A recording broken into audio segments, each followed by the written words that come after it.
on fait tout pour accélérer les procédures d'indemnisation dans les 3 mois. Et on n'attend pas qu'on ait tous les éléments d'une récolte qui est de toute façon par terre. Donc on va partir à travers un certain nombre de critères. Ça peut être la récolte de l'année dernière. En tout cas, voilà, il faut une base pour accélérer les indemnisations sur les 3 mois. Deuxièmement, on sera aux côtés du département qui va mettre 15 millions sur la table pour notamment soutenir la trésorerie. Donc 15 millions pour les outils de production et notamment pour la trésorerie. Ça, c'est du cash directement pour l'ensemble des secteurs. Troisièmement, je l'ai déjà annoncé ce matin, l'État met 200 millions pour les collectivités territoriales, locales, pour faire face aux destructions de bâtiments publics et notamment les écoles, mais pas seulement.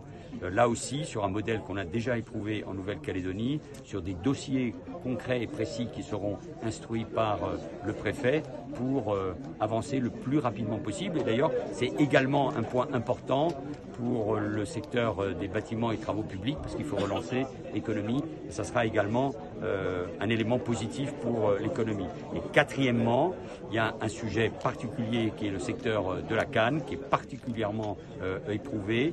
Il y a des dispositifs qui existent qui aujourd'hui ne sont plus adaptés. Comme vous le savez, je reviendrai dans un mois.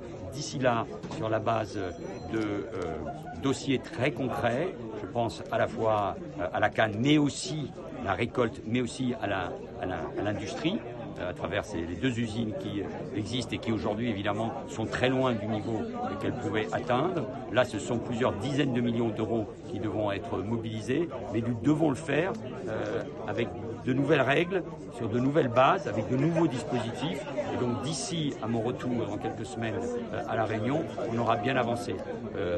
Beaucoup d'agriculteurs, beaucoup de producteurs ont les larmes aux yeux, sont extrêmement inquiets par rapport à l'avenir. Le seul message que je veux leur dire, c'est qu'au-delà des annonces que j'ai faites, l'État sera là et sera avec eux pour relever ce secteur, celui de la canne, qui est évidemment au cœur de ce qu'est la Réunion, de son système économique et agricole, de sa culture tout simplement. Donc nous serons là. Ce sont des dispositifs qui permettent d'accélérer un certain nombre de procédures, mais qui ne sont pas non plus des dispositifs magiques.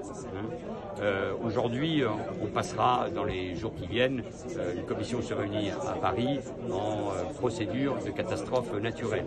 Et ça sera évidemment la même chose pour les calamités agricoles. Mais beaucoup des professionnels ici acceptent évidemment ce dispositif, mais considèrent qu'il n'est pas efficace ou qu'il n'est pas suffisamment efficace. Donc ça veut dire qu'il faut inventer, qu'il y a un modèle réunionnais, que les représentants ici, à Salazie, sont la démonstration de la diversification d'un modèle qui doit aussi s'adapter au changement climatique, au changement alimentaire. Donc c'est tout cela dont nous allons continuer de parler, mais l'État est au rendez-vous en termes de dispositifs, de soutien financier, et ces dispositifs seront augmentés de plusieurs dizaines de millions d'euros, notamment pour le secteur de la canne.